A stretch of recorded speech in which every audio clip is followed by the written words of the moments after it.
Go. Blast off. We're here. I We're here. Blast I We're am off. live, guys. there's a couple things that are going on tonight. Look, see? That's Look a how when really I move, why am I animated? Am I don't I know. because live you're or am wearing I is because animated? you have a black hoodie in a black zone, and the computer's like, I can't figure out where your head begins and ends. I mean, nobody can figure that out with mine either because I have no hair. So I'm just worried about would you know if you were real or if you were animated? If no. you were animated and you didn't know, you'd be like this. You'd be moving and you'd see artifacting and you wouldn't have any. You'd have Yeah. no What idea. if we're in the Matrix? What Like, if what we if we're are? I just think it's that just is like that the discussion for tonight. yeah, the No, discussion tonight was a discussion is and am I animated or and am I real? are Or is you there a difference? Mm, ant related? that's deep. Whoa. I'm playing with I'm not this ashamed of my haircut, Amy. Guys, I want to do an unveiling. yeah. Amy cut my hair, and look, she made some of it gray Wow. She right in the made it center. gray. Yeah, she made it gray on one side and dark on the other. She did that? Yeah, she Oh, gave me a dye job. Look at this, gray or yeah. dark, gray. Anyway, that's what happened with Amy. Wow. Amazing. Yeah, if you Wow. go in, she'll dye your hair. So Gray. Like she'll just make you old. I was 12 before I went in to see Amy, I and know. now look. I know. It's crazy. I realized I forgot to print part of the prototype. I Uh-oh. forgot to print Well, his nose tubes. we have question one already from Steve Murphy. He says, "How are you feeling, Randall?" And I'm feeling Randall with my hands, but also thank you, Steve, for asking. I was very sick. I had pneumonia and or COVID, and I tore my larynx, Just guys, like for over was it 2 weeks, At Mark? least at that's Anyway, least two wild. weeks we couldn't talk to I you. Yeah. couldn't talk at all. Mm. And in our little town, we live in a medically not underserved, but it's a very small community, and it was a taxed healthcare situation, and you couldn't get an appointment, and so it was not a good time to tear your larynx. No. And now my voice Is is back any time a good time 0 times. to tear your But larynx? I will say this, I still can't sing and I can't talk very loud or very long. So, Yeah. So but here we So are. Mark and I have to do some heavy lifting, is what you're saying. No, no, I've been lifting really heavy. Well, yeah. Yeah, I've been At doing my least squats and my that's true. deadlifts. You guys, yeah, you're way better at the Yeah. And muscle so stuff. thank you for asking, Stephen Murphy. Much appreciated. Turtle Nexus is here and says greetings, humans. And I would say this, that's up for grabs. We don't know if I'm animated or real. So Yeah. am I human or am I I'm just an stoked to see Turtle animation? Nexus's next episode on his show. I saw a promo for it today that he's Yeah. going to talk about the one and only Canadian turtle figure, the Monty Moose character. And Is he I know gonna? it says a mini episode because I'm like, how deep did you go here, bro? Like this is Here's a need question. to know. It's relevant to me because I've been working on the book right now. Yeah. Who designed the moose? Was it Ryan Brown? Right. I think it was Ryan Brown. We have the original B sheets for it that were Ryan Brown's. Because Yeah. here's the thing. Yeah. If you do some digging, and I need you to engage in this book, this is part of this is going to be us giving you a few slaps, Isaac, I Oh, yeah, think because today. I don't have anything else to work on at all. I didn't say that. Um, what what I'm finding is it is really hard to get a good understanding of where Mark Taylor came in, Yep. what he did or Yep. didn't do, how much of the He-Man energy he Yeah. brought or didn't bring, how much of the He-Man energy became, um, you can define an opposition, right? So you could Yes. see that Mirage would look at what had happened with He-Man. Yeah. Anyway, and all my research yeah, he says Ryan Brown. That's what I thought. Yeah. Um, and it's relevant because I just edited Ryan Brown's Q&A. But anyway, Well, I have 3 point answers I'm going to come back at you with regards well, to this very thing. so with the Mark Taylor or with Yes, the right. money? Okay. Mark Taylor. But the second thing is you can't find much about that guy. Oh, it just left my name. The guy who was lived north of in Northern California, Oh, who's one of the designers. you mean Steve no, Anaglyph Studios. Which is Scott Hensey. Scott Hensey. I was going to Yeah. say Steve. it's hard to get a full understanding of what they did. So Well, I mean, I'll if say you've seen this. you've gone into Scott Hensey's website. It's like a great archive. I know, but I'm not taking from other people. Right. Well, I'm saying from research, like you've gone and looked at it. There's interviews out there with him. They're good. Yeah, but I don't want to take that. So my question is, have you talked to him, I've Isaac? talked to him on the phone many times, and we keep going. We need to get him in there. Mark, I mean, what are you doing with me? You're like floating me over your head and resize. It's amazing.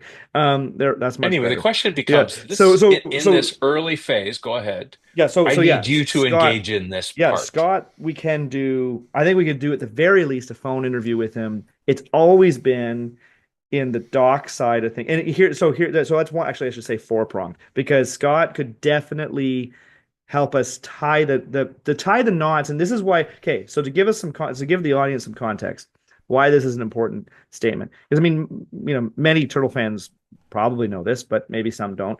That one of these key moments we're really interested in is the evolution from the adaptation of the concept by Playmates Toys that would then become the cartoon because it's the pivotal moment. And we've shown and we're talking about like the snot guy and the bad guys that were be the original concepts, and in the doc and in the rad plastic book and other kind of documentation you see the what could have been and the early attempts by Playmates to adapt this. But Hmm. then that's January 87, and the toys oh sorry the cartoon comes out by December 87, right? So the toys come out in the spring, like a few months later.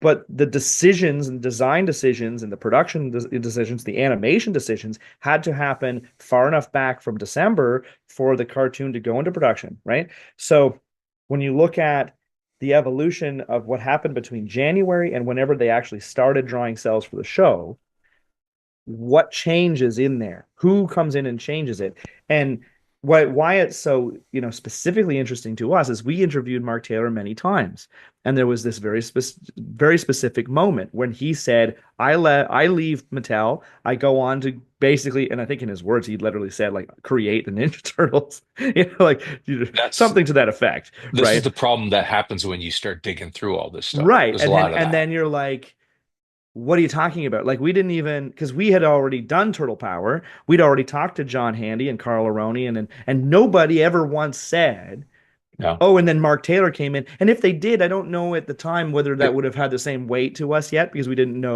it know. wouldn't. No, But listen to what Carl. I have the quote from Carl Aronian here. Um, he said, this is a quote. The sculptors were amazing. Playmates invested in the best talent and gave them the time they needed to add layers of detail to the figures. Steve Varner, Scott Hensey, and their teams are instrumental. Then he says Steve and Ed Mesquita handled no, more humanoid designs, and Scott's team worked on the creature-like mutants. that's Their right, craftsmanship set the standard. right. And we know by looking at He doesn't say specifically Mark Taylor. Scott's photos.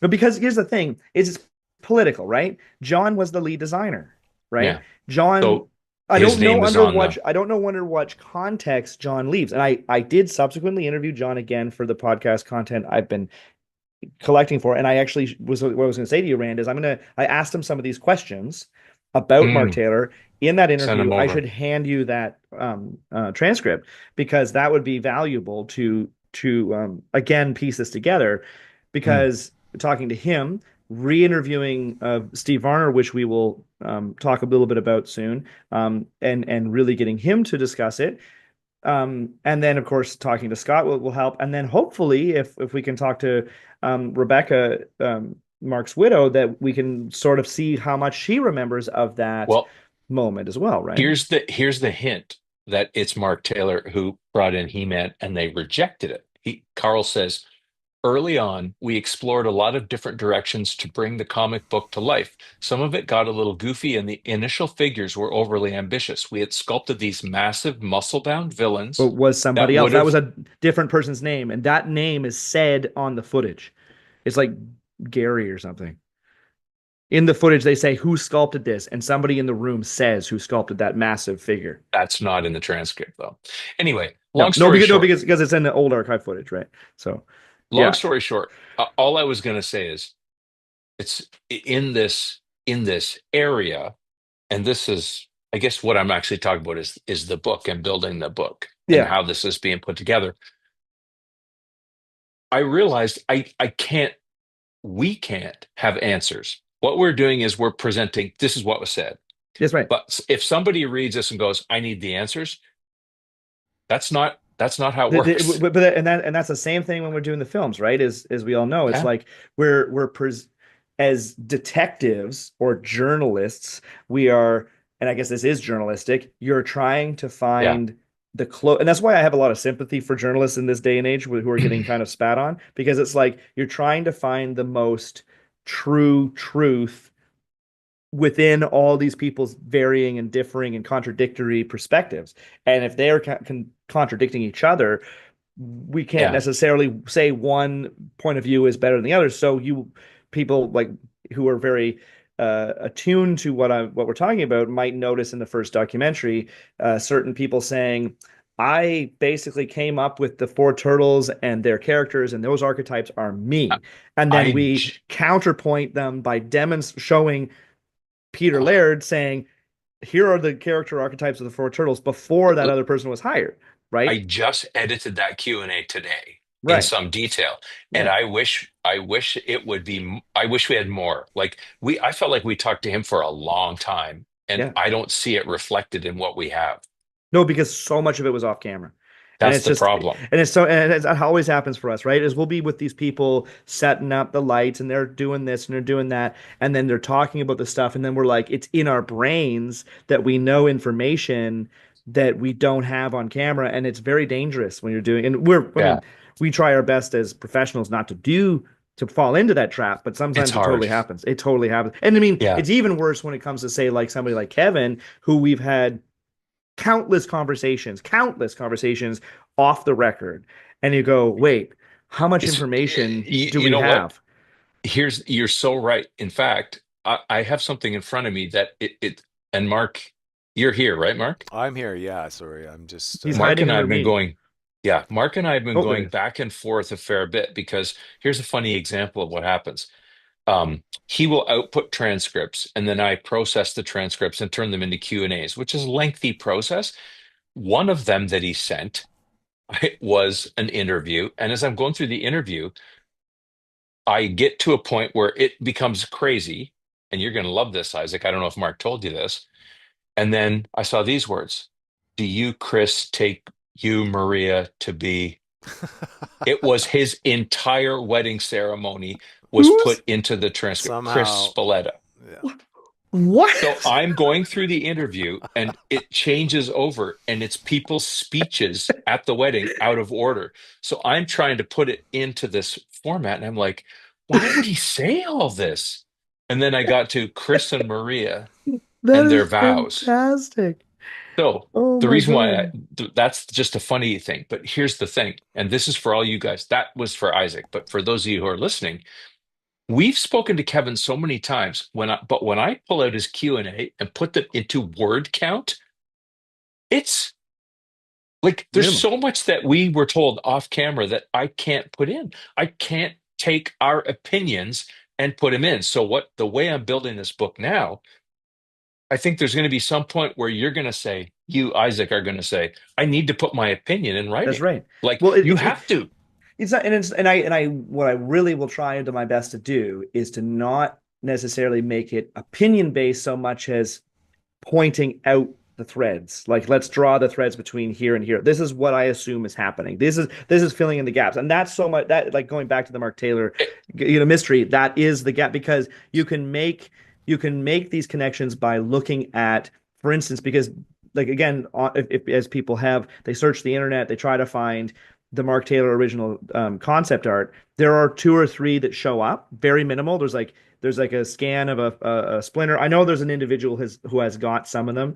There's a scan of the van, and then there's basically nothing. And then Scott Hensey, who I know doesn't have any of these things anymore. Most of them are sold, but in the photos on his website, you will see clay sculptures of, say, Shredder or Bebop, and in the background of that clay sculpture, you can see Mark Taylor's drawing. And you can It, see that it is Mark Taylor's drawing. So the that's look of interesting. all of the characters outside of the four turtles is primarily all Mark Taylor, with the exception of what I do like and I do appreciate is it, and this also ties into the whole mystery of it, is that while digging through filing cabinets, the last visit at Mirage, I took home a whole stack of stuff, and in there was some under the folder toy designs, which wasn't as full as I hoped. There were a bunch of photocopied drawings that Kevin did of variations of April. And so, Yeah, and they're dated early. And in those, there it's sort of the posing of the figure, and they're working out what's she going to look like, what's she going to be, what's her attitude like, what's her costuming like, and the jumpsuit April is very much in Kevin's designs of what that finished toy looks like. Again, that individual we talked about earlier made it very clear that the jumpsuit was his idea, and we put that in our film. But the I jumpsuit know. was in at issue 2 when April first shows up. The jumpsuit is in Kevin's toy designs that he did Yeah. primarily. You know what I mean? Like there's all this And by stuff. the way, So and he said that off camera. That's not on camera, I don't think. what the other guys claimed? The actual quote about April. Oh, there's That's Scott. There's interesting. Scott. There's Scott there. Yeah, this is Um, Scott Hensey. Yeah, yeah. so But the no, April design, I edited that. I no, recently that's on got, camera because it's in the is doc. it? Yeah, because he talks about doing the castle, watching the greatest. When he there's a great quote I say with my brother all the time, but I'm not going to say it in here. Where he like when he finds anime for the first time, and he sees what Steven Spielberg oftentimes says is the greatest adventure film of all time, which is the Castle of Cagliostro by Hayao Miyazaki. So in that there is a character called I want to say Michiko, I think, and she's like a spy sleuth, and she poses as a reporter carrying a big camera, wearing a camo jumpsuit. So he points out that, and we use it in the doc, Well, but you know that's what where just he says occurred to his me? inspiration was. That's not in the transcripts that I got today. Here's who it is. You know who did the first April jumpsuit? Do people know? It's the same person that gave her red hair for the first time because she was biracial, black. Well, no, the real person was, Yeah, but but not. who but the way Kevin drew her Yes, would be described. no, but no, but the thing is, Kevin always said she was inspired by the girlfriend in name only, so she was white as a character on the page and Well, wearing a jumpsuit in the first time she shows up in the comic. In the second issue, she's Richard wearing. Corbin. No, but Corbin does the cover.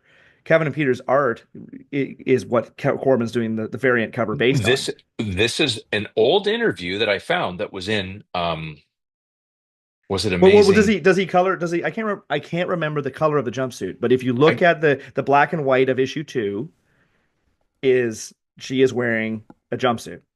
all I'm gonna say is red-haired April, like cartoon April, is Richard Corbin's April. And that was in an interview. I believe they said that. I believe Right. Evan or Peter said that in I'm gonna forget. Of course, I've done so many of these in the past several days. Yeah. I Anyway, mean, the he was. point of it is, Corbin was the first. I want to say one of the first major third parties to do a variant cover. yeah, it was like issue 8, wasn't it? Issue Like two. Steve, issue 2. It's a S- variant of two. Steve Yes, saying which it's was a was a reprint. blue jumpsuit Yeah, in yeah, issue it was two, blue. Yeah, Nexus is right. It was a blue jumpsuit or in the Oh, cover there that, it is. yeah. yeah, and that's what I thought. But the point is like obviously the interior pages are black and white. So she's wearing and Kevin's by his words, he has always said that April was originally drawn like was inspired in by of his ex-girlfriend in name only. Later Really? when yeah, he said that in his interview. And then when he did, that's what he said in the interview the first time we interviewed him about it.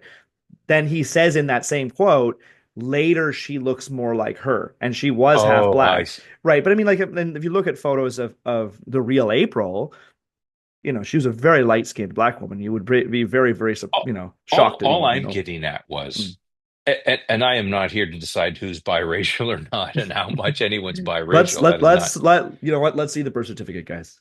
But what I'm getting at is the people who made those claims that they designed or invented or built something almost invariably don't even realize that they were looking at evidence. You know what I mean? Like it's the weight of it. right? That's right. That's the thing. Yeah, and it's these threads that we're picking up on is how and it's so ridiculous because at the end of the day, it doesn't really matter how things came to be, but it's interesting to go where, how does Mark Taylor, I can imagine having interviewed him, we can imagine how he would have approached it like, a bull in the china shop, bulldozer coming in and Confidence. saying, and I mean, one thing, and this is something we're going to have to bring up with Varner, is that Varner has said to me many times when he talks about Taylor, he talks about Taylor's influence on, they were doing, and again, Varner will have to do this in our mini doc on him and explain how at the time there was this whole process of when you would sculpt something, like the finished toy, you would sculpt it X X up. It was like two upping or something. There was like a X size scale up that they would be sculpting at because then the process of transferring that into a mold would actually shrinkage down to, so you had to like sculpt at a scale that you knew through the various stages to get to tooling, it was going to get to the end result size you wanted.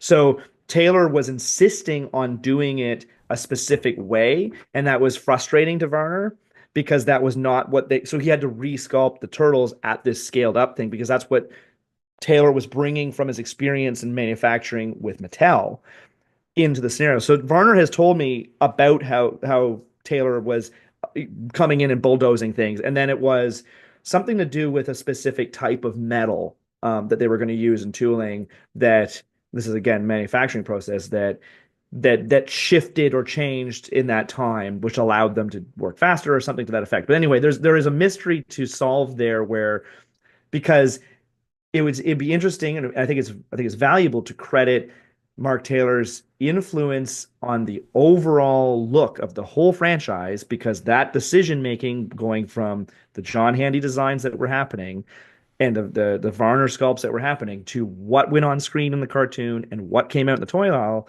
is literally because of that guy, and he's completely forgotten. And if he was just any other, say, up and coming sculptor, maybe we wouldn't find it as interesting. But the fact that he kind of invented He-Man, comes Well, over to this, and then reinvents Turtles, it's kind of it's awesome. again, I don't know if this was on or off camera. This is so much detail that we don't Yeah, need to go here, but it's just a few of us and we're just chatting. Um, the whole thing was influenced by He-Man. They were looking at He-Man. yeah, Like they and they were were talking thinking about of, it that yes, it was going down that year. That was yeah, the year and that He-Man that's tanked. right. And so we like think of like talking to like Carl Aronian or Ray Gaiman or Phil, what was his name? Phil, oh my God. You know who I'm talking about. Yeah, yeah. They were all guys that came in much Pat later, Linden, though. Pat Yeah, Linden. Pat Linden. Yeah, yeah, Some of those guys had been there back in the day. And so when you're, again, this is the subject matter that we're talking about here.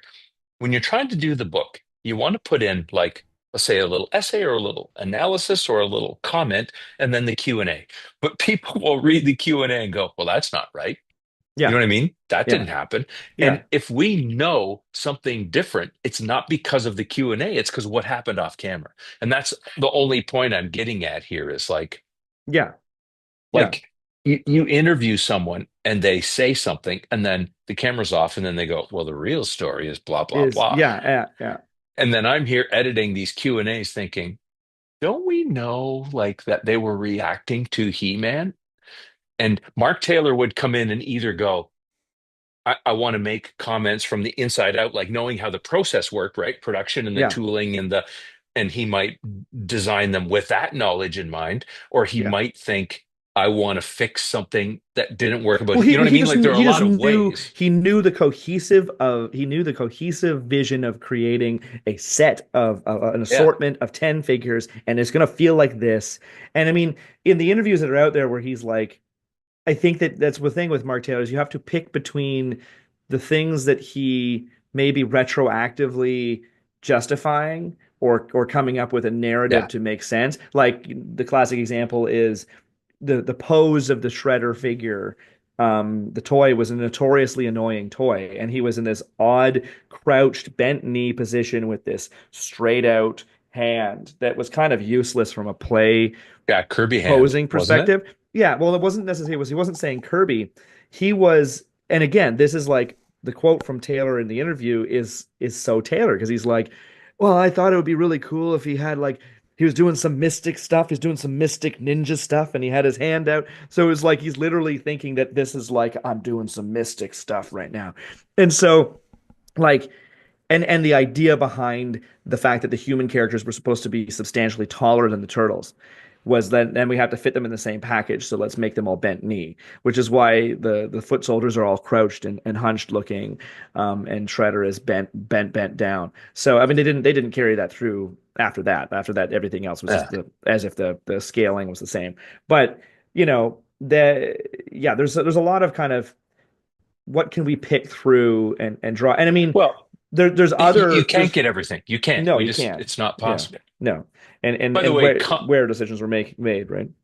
comment from Turtle Nexus about April. April has no defined race. She was different races, even under Kevin's pencils. And that was kind of the point that I was getting at. Like that you don't, Yeah, and you shouldn't be able to look at someone and say somebody's, yeah, hey, what's yeah, your race, Isaac? Oh, well, yeah, exactly.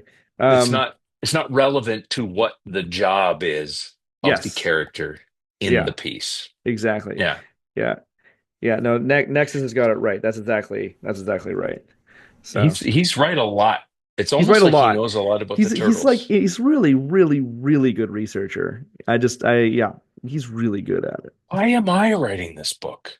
I, right, right, because Nexus doesn't live next door. Ironic for the name Nexus, and he doesn't live next door. Hey. So let me give you the update on the book. Here's where we are. Chapter one, done. Chapter two, done. Chapter three, done. Chapter four, done. Chapter five, done. Chapter six, getting there. And I've got several thousand words, like about 40,000 words. That's bad. No, it's Here's not. It's a big why. book. It's too much. So we are getting to the point where I'm having to be very careful and judicious, and I'm really trimming these Q&A because one of them, as we know, that's Ciro's was enormous. And so we have to be very mindful. Anyway, so I'm trying to combine some things and try and make the Q&As a little more sprightly, and sprightly just meaning quick fun reading, and then little essays around them or little pieces around them. So that's how we're going. And to give you an example, like one of the interviews, if you want to count words, Steve Levine's, which is a great Q&A, by the way, is 4,544 words. That's not too bad. But who's counting, right? Me counting Oh, every word. oh, okay. Anyway, and some of them that I remember being long, like remember Tom Gray? It felt like we talked to him Yeah, for 5 hours. 5 hours. It's tiny when you boil it down because so much of it was us sort of chit-chatting. Remember, it sounded like he almost worked for the CIA at the start. Do you remember that? I was like making movies that promoted American cultural values Yeah, around the that world. that Do you remember sound that? that sounds yeah, that's right. So I as I was forgot. rereading that, I thought, is that It's CIA it's strange that we didn't put business? that in there, right? Like, Like, anyway, man, what a memory trip. I would love to if I had a lot of time someday just for fun to go through it. it's very time consuming. Yeah, Not yeah. in a bad way, guys. I'm not complaining. No, it's It's just just a lot. a Yeah. lot of stuff. And what I also remember, again, to keep talking about the book for a bit, I know that it's not what we're here to talk about, but I do want to say this. It's like I don't want like there's hardly anybody here. We can talk freely. Yeah, we can talk freely. What we have done with this franchise is unreal. Isaac, Mark, we know so many things. Like it's nuts It is what kind of these men ridiculous. have. When I say these men, Peter and Kevin, it's nuts what they have entrusted to us and how they have been so free with Hmm. their lives. Like it's unbelievable when you go back and look. Like we know stuff about Peter's marriage day to Janine and about when they had Emily, and like it's weird. And as I'm going through this stuff, and we know about like Ryan Brown's frustration and the business arrangements and how things went south in the relationship. Like we've just been entrusted with a lot of meaningful, emotional, real stuff. And as Hmm. I'm reading that, I'm actually a little bit humbled. Like when we entered into this, you can even see our questions, Isaac. No knock on you, but your questions at the start and your questions at the end, think about the difference in your personal growth and the Radically way different. Yeah. that you would ask questions. Because as the weight of what we learned and the weight of the questions and the relationships, we just get more sensitive and more, you know what I mean? More, it's just Hmm. really interesting to see Attuned that. to it. Yeah. hmm Oh hmm yeah. No doubt. It's pretty It, amazing. it's pretty cool. That's why it's like it really is a neat memory trip to go through Yeah. the stuff you're going through. Because Interviews that you thought were bad yeah, are great are great. Yeah. when you boil them down, right? It's Yeah. just that you have to shrink them down. Like, And I'll give you and an it reads example. better on the page even sometimes probably. Well, I'll give you an example. Like Isaac and I will talk about some very briefly. We had a great day with Trevor Zaman. Had a great Mhm. day, but you never cut him into the docs in a way because you didn't feel like it Uh cut together right. well, we haven't cut a doc with him in it because the second But what was I mean it is, was after the second one. you've never felt. What I'm saying is, you Yeah. didn't. You would always say it just didn't. It didn't feel like it hung in with other stuff. But when you see his Q&A, it reminds me of the. He is such a unique, interesting dude. And what hit me is he's like the guy that works at a shoe store, designing shoes and selling shoes and cutting shoes. And he can't wait to get home and design shoes and cut shoes Yeah. and work on shoes. Yeah. Yeah, exactly. Like, it's I don't incredible. I don't know if it's still the same, but it was It then. probably isn't, but Yeah. in that moment, Yeah. like, you Yeah. realize, like, he's just doing that because he wants to do it. Yeah, and if you think about even like the idea that if I remember correctly, like there was obviously the adult collector content was pretty big at the time, but nobody was doing turtles. Nobody was doing that stuff. No. And then all of a sudden it was like he was like in his own time had sculpted Yeah. a version of a turtle that he thought was pretty cool and took Yeah. it into the offices and was like, we should do this, and then like convinced them. And then now look, I know. it's like he single-handedly was like saw the future Mhm. and the writing on the And wall. Like, nobody's gonna know that. no. Yeah, and like at the time he was like working on we when we were there, he was working on General Craig, I think.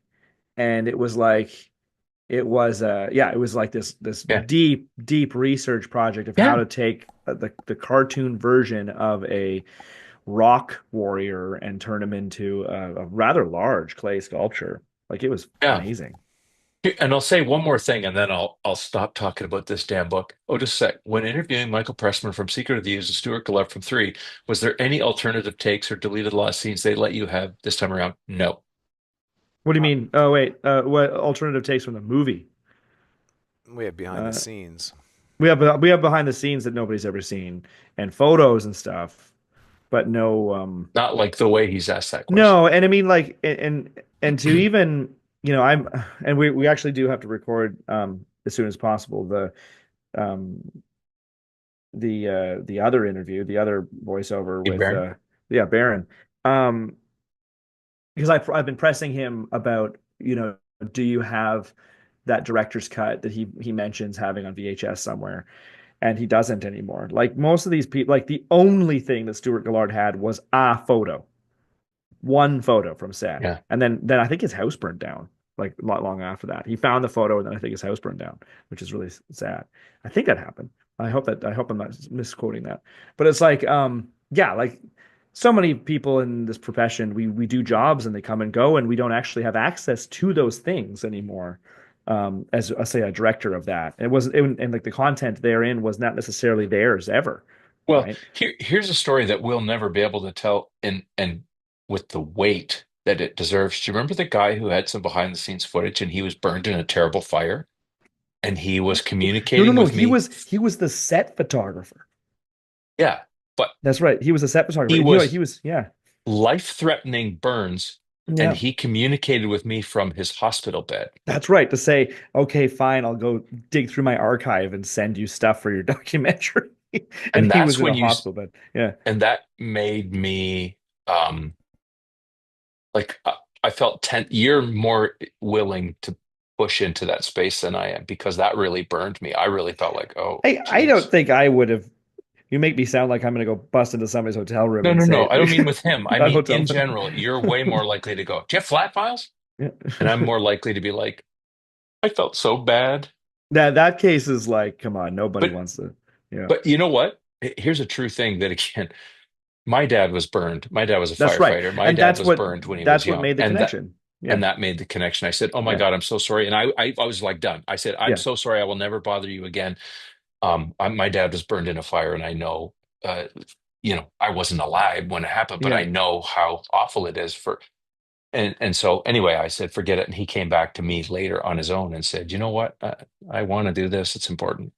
yeah, But yeah. Stuart Gallard and Michael Pressman, what you realize is I don't know if they talked about it the way, like they kept remarking, I think, to us, did they not? That normally I've not talked about it quite like No, I this. mean Like it wasn't specifically something, Pressman was specifically saying that like he was making connections on camera about his association with him with his own yeah, artistic references and yeah. interests as an artist with himself as related to the film, and he was making those connections on camera in such a way because of your line of questioning. I was the one in that one that was super annoying. It was like, can you tell us this specific thing about Bebop and Rocksteady so we Oh can yeah, then tick I this was box? in a totally different You were in a, realm. and which was great because at the end, then that's what works obviously with what we do because at the end of the day, that's the coolest part of it is when he is going, oh Yeah, wait a minute, I'm making Louis Benoit. a surrealist, Buñuel-esque, surrealist dealing with images. He says buried in a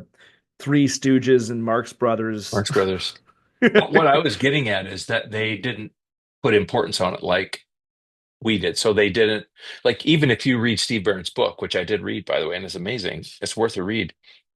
The part that he's talking about the turtles, he doesn't remember it the way that the fans would want him to have remembered. Of You course know what not. I mean? Which is why that book's not like, holy cow, like because Yeah. it's And yeah, and that's everything. That's yeah, everybody is like yes, that. Like if you talk to Steve Levine, Steve Levine remembers the barbecues and the parties and the good that's times right. and the fun, right? Yeah, Ryan yeah, Brown remembers his frustration trying to get his vision for some things that he really, you know what I mean? Like yeah. everybody has, and I'm not knocking anyone, but they just have different ways of interacting with the franchise. And so we are the ones, that's the funny part that I was kind of getting at, right? We Yeah. are the ones who put it together. That's right. We have to collect all of that together and I mean and what we're describing, what you're describing is the uniqueness of the process that we because we're putting this thinking into it because we're talking about it the way we're talking about it right now means that we're thinking about it in a certain way that is very human, that is very personal. It's very much about like I feel like intense, and I know that I'm of the group of us, intensely nostalgic, right? More than you guys probably. Oh yeah. And I feel a sense of nostalgia and time gone by, and is that kind of looking at old Christmas photos feeling when I'm watching their old VHS tapes of hanging out and the parties and stuff. And I was like 2 years old when those things were being captured. I wasn't Mhm. there. I'm not their family. But because of our intense involvement of it in the way that we're involved, it has that very visceral. I feel more now feelings looking like feelings of nostalgia and memory. Well, that's great, Mark. Thank you so much for what I'm talking about. I really appreciate the poignant you piece of crap. Oh man, That was good. that's Anyway, dark. looking what a Mark. How dare you? You just I can hear him laughing in the background. Why What a don't you get jerk. a shot? Why don't you get a shot of us young when we No, looked you know young? what? You know what, Mark? Next, why don't you find that photo of me in Jim Henson's chair? Okay, go ahead and put that. It is. Listen, this we have to remember that this isn't just for us.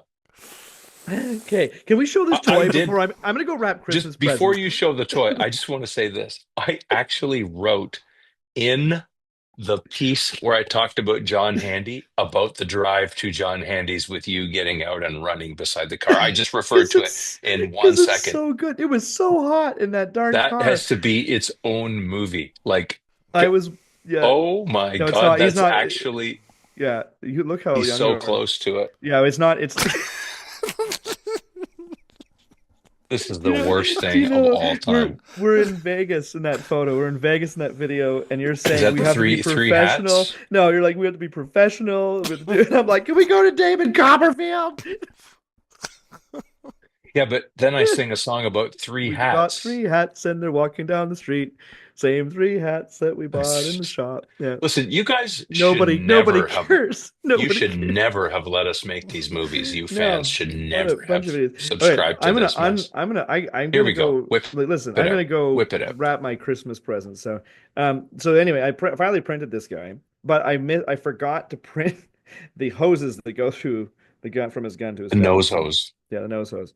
But no, he came out really fantastic. Like the And use, yeah, detail. full screen that. Yeah. Yeah, there we go. The detail in I hope that the higher res than what I'm seeing, because it's just really really cool, like especially like the really cool touches and the slot like the Mm. snot that's oozing out of the hole in the hmm top of the canister. There's a dent. It says snot on What it. what's on his leg? What's on his He's got a what's on his boot? spider. He's got spider. He's Oh, got right, right. splatter. He's Spider. got That's right. That's spikes. right. If you get like if we were gonna get his weapon out of the way here and we get like into his chest like um whoops, let me get the hose right over there. Like you get like the Kleenex Nice. box attached to his strap, like the nose as a necklace. Like it's just so on point. Like and this is a Mhm. combination of Varner's original sculpt, which was very true to the pose of the design. And then when we were making it into the old Playmates style, the retro style, Defoot, the sculptor, kind of had to go back in and kind of redo most of this. So he brought in a ton more detail because this character would have fit a little bit better with like the Scott Hensey kind of the Yeah. anaglyph kind of way. Doing things now, he's articulated in such a way that it's difficult to get his articulation to work and keep his gun right in front of him, which kind of creates an awkward scenario the way it's held.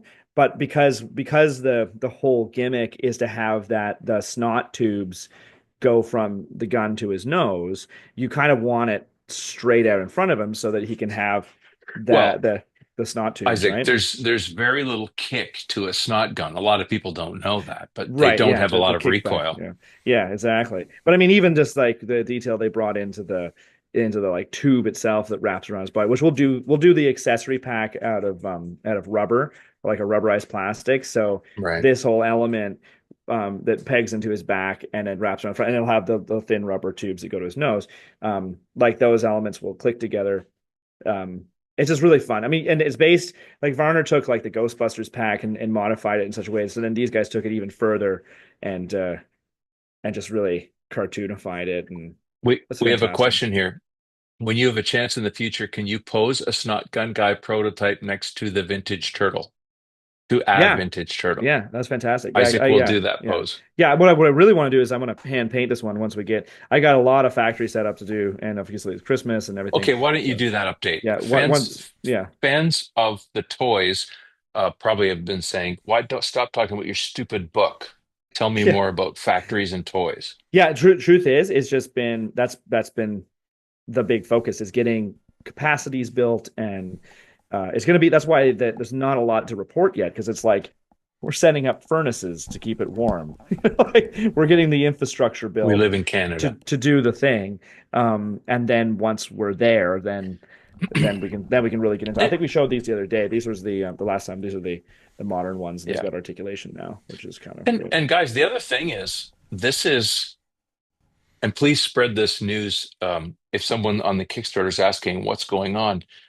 We're building the capacity to do the things like you guys, the people who supported us on Kickstarter, made it possible for all this to happen, but now it has to happen. So Now it has to that happen. is So yeah, itself and that's a why set like of even like I want to get on here on these updates and show chunks of the film or chunks of deleted scenes or bonus features and stuff, which are all not all, but large by in a large part already created and we can show. But my focus is 100% on the toys right now. Rand needs me to look at some book stuff soon, and I'm going to Yeah. be in Toyland for a few months yet just to get things moving. So once we're moving in that direction, and we actually have some production up and running and figuring out packaging and vac forming machines and all the stuff to get the And packaging in on the card, then we'll get to a point where we can start. Okay, now let's dig back into cuts and show you stuff and. and we've had a question about when we're going to have the movie available. The movie is right now sitting in what I would call a steady state. We might get some content that changes some aspect of the movie That's during right. this process. Yeah. And so that's why we are not, whatever you want to say, stamping out the final version of that movie, because we don't know at some point if we're going to pull in something new. Like, Another let's interview. say, for example, you have a call with Scott Hensey, and all of a sudden there's something that's changed, right? Yeah. Yeah, exactly. And there's like, and we are going down to see Varner, and as we should wrap up on that because I am going to run in a second. But like, we are going to go down and get the Varner mini doc. That's part of the Kickstarter stretch goals that we reached. That is hopefully early in the spring. That we're going to We're hoping for end of March, I end of think, because March remember we're shooting. trying to line it with something Yeah, else. exactly. And that'll open up a whole bunch more visual cans of worms and in that one section alone. So, and Yeah. potentially maybe grabbing a couple other interviews when we're there. You never know. So there's the elements of this, and also the way we reframe how we structure the telling of the story through potential narration or hosting or whatever we're going to do to kind of fill in gaps in the bigger format film as well. And that allows us to expand this out more. So And also, guys, you should know that we're still hoping that we can get a distributor for something, either a version of it. Yeah. a feature film that is more palatable to a distributor, which means shorter, or a group, a company that, like somebody bought that. How long was that RoboCop doc, Isaac? Like, Robo yeah, it was like 4 hours too. and somebody bought that and distributed it. So Yeah. there is some sense, well, there's Roy Forge Smith. There is some sense that there's always a possibility that if you finish it, you don't want to, finish it and have to go back and Yeah. do the Do stuff it over again. again. So you Yeah. you want to think what else might get added to this, or what might happen where somebody wants to pick up, you know, can you make a 2 hour cut? Yes. Can you make a 4 hour cut? Yes. Like all that for the fans, but there may be a distribution model that opens up to us. And I know it's exciting when I back something on Kickstarter. I want to see it go real. Like, Yeah. you want to see it. You made that happen, and that's part of the fun, at least for me. Exactly. I assume the Yeah. fans are the same. Well, gentlemen, it was a good catch up. And yeah, I'm stoked to start reading the book. It sounds too long for me to read. It's ridiculous, actually. It's I'm not gonna say it's killing me, but it's killing me. Yeah. Yeah, well, you Like, almost did lose your voice over it, so yeah, but I did work through that. I'll just say this, guys, it's really fun making this book. It doesn't matter if you don't like it in the end, because I've had fun. we're all having fun. Just wait, we have a question about the Christmas sweater. That's right, and that's something that we needed to talk to. Um, are there any rules of what needs to be on the sweater? Does it need to be the banner of the documentary? No, no, you can Yeah. make it as fun as you want. Yeah. And by the way, Amy is here texting us this Christmas sweater thing to talk about it just real quick. Let's just go back over and remind it. You can submit designs. You can win a digital extended version for contest one. Contest two, sweater artwork work will be in the book. If we can make it into a real sweater, no matter how tight it is, Isaac will wear it with some little booty shorts and Mm, do his go ninja, go ninja, go ninja dance, mm, right? You do mm, that, don't you? Hey, No. he's He's showing just he's stuff just from he's the just doc. scrumming. He's just scrubbing through the dock. He's just like, He's yeah, just For like people who wonder if we really made a doc, I he's just actually want to. scrubbing through the I'm actual scrubbing doc. through stuff. these are like rough placeholders. Like Yeah. like the B-roll and stuff in here is really well. There's some stuff that nobody's seen before. Yep. That shot right there. That's That's from you an and me, archive. Isaac. That's you and I went back from an archive tape back in 84. No, that's 85, maybe 86. Yeah, that some of that archive tape came for the second doc. None of that's been out yet. So anyway, I do have to run and wrap Christmas presents. It's days away, isn't it? Like Yeah, weeks or Is days? Christmas coming up? yeah. couple days. Oh wow. Before Well, we if we that's the end, case, shouldn't go we? ahead. I just want to say happy Yeah. holidays and Merry Merry Christmas, Christmas, and everyone. Yeah. I hope everybody gets some peace and some joy and Oh, all you of know that what? stuff I can't in the tell you how much I holidays. wish it was peaceful everywhere. I Yeah. am tired of dark news. Well, that's why Well, we're here. that's why we're here. So let's light it up. Yeah. Thank you, Mark. I wish And we had lighters. here's Reverend Mark for a prayer at the end of the evening. Thank you, everybody. I will say, the people who come and talk to us here and send us questions and say nice words to us, you are nice people. You are good people. We Hmm. like those people. Yeah. Yeah. Yeah. Yeah. And hopefully, you all have a good time. We'll see you soon. All right. Thanks, everybody. Happy holidays, all. Night night. Here we go. See yous.